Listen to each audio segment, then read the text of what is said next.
Hello everyone, I'm Valaine, and from 404 Games Not Found, you're well aware, and this is a video inside the Thesneakybros Clay Soldier Civilization project.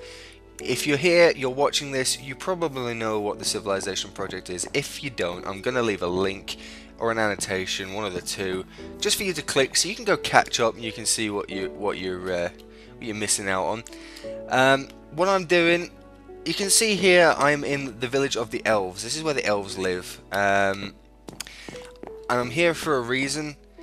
I'm helping with season 3 of the Clay Soldier Civilization project, and I've basically been placed as a temporary ward in charge of the elves to make sure that the elves have a new sort of life and meaning and purpose for the Age of War of season 3.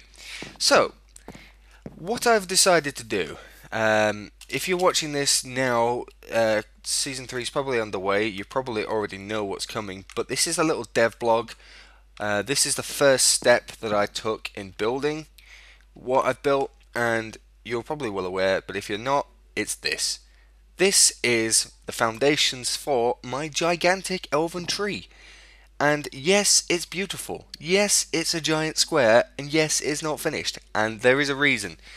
I decided I was going to film this to show you the build process of what exactly I've been doing and what I've been up to and how I've decided to do this and basically why it exists. So if we look, before we look inside, let's look on the outside. Now, it does look a bit square. If we look at the top actually first, you can see there it looks sort of like a boat or like a missile or something, and it does that for a reason. I didn't want a perfectly symmetrical tree. Now, I know trees are generally quite rounded, but like, I've never seen in nature a tree that looks exactly the same if you split it in half. So I've gone for like a bit of a right angled approach on one side and a bit more of an indented approach on the other, and it just makes the tree look a bit more natural. I know it's got a giant square like straight wall here, but that will be addressed. It won't look that way, or it shouldn't look that way in the finished version. So if we come down here, I needed a way to make the roots look authentic and official. So like I made them like proper blocky and chunky and coming out of the tree, fusing with the land, getting torn up in the land. If you've watched any of 404 Games Not Found's Minecraft footage, there's a link there, so you can get yourself started on that one. I suggest you do, it's quite funny. You will know that I'm pretty terrible when it comes to Minecraft, and this tree is actually the single most biggest project slash build I've ever embarked upon, so this is completely new to me. Zikleg's put a lot of trust in me to do this right, and I'm spending a lot of time trying to make sure it looks right, and hopefully when I'm finished it will look right.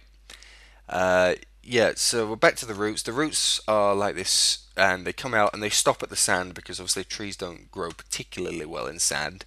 And if we look over towards the mountainside, the dwarves start over there. I didn't want to encroach on any other civilization. Obviously all the civilizations are separated, so the roots come up to about the start of this mountain and then they stop there. Hello, Mr. Horse. If we go, we can go inside two ways at the moment. Through the top, obviously by flying, which is a bit cheap, and that's not going to be official. Hopefully by the time it's finished, there'll be pathways going in and outside the tree, around the tree, and through the tree, so you can get in from multiple ways. But at the moment, this entrance here, which is going to be extended onto the pathway over there, hopefully, will lead you towards the elven tree and the start of the village. And oh my days, look at that thing go, he's having a blast. If we come in, this is what you'll be greeted by if you were, say, a dwarf and you wanted to come visit the elves.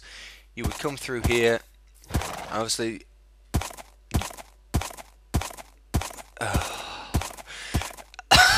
You come through here and there's glowstone for lights, because I feel like glowstone is more of a natural energy source. So it may look a bit more dwarven, but I feel it's more mystical than just sticking a torch. And torch equals fire in a tree equals tree burned down. So I feel like a more natural light source would be the way forward, and glowstone is the way to do that. Now if we look inside, this is what it looked like at step 1. We've got a little glowstone lanterns, we've got different coloured floor just so it doesn't feel so whitewashed on one colour like the walls do. That's going to change as well, don't worry about that. And then we've got this guy. This is the elven soldier, leader, statue of himself. Decided that for the bit of lore that I've been given to be in control of, the elven leader is very arrogant. He loves himself, so he made a statue of himself out of emerald because, you know, green is a thing. And yeah, when this is finished, you won't be able to see the sky. There'll be tree bushes and everywhere. My current challenges are making a way up and around and through the tree to make this tree feel like a living entity that the elves live in harmony with, not live in, as it were. They've got to be part of the tree. The tree has to be part of them. I want them all to be in unison. I want them to live basically as part of nature, like they are here. Like they live amongst the trees. I want them to live with the trees. That's my new thesis for the elves. So yeah, at the moment, very, very basic foundation. It does look like a giant wooden block. That's the nicest way I can put it. It doesn't look fantastic right now. It's going to look fantastic hopefully when I finish it. Again, I hope Ziklag will forgive me if it doesn't, but this is way out of my experience league, and I'm trying quite hard to make this look, or hopefully look, like something that fits and feels welcome amongst the Clay Soldier Civilization project. Anyway guys, thank you very much for watching. I've been Valaine. This is the Clay Soldier Civilization project from the Thesneakybros. Go check it out. Go subscribe to them if you haven't already. Feel free to subscribe to us. I'll try and put these videos out as well as our other Minecraft stuff, our other DayZ stuff, everything you need to see. Help us get bigger on YouTube basically. Thank you very much. I'll see you later.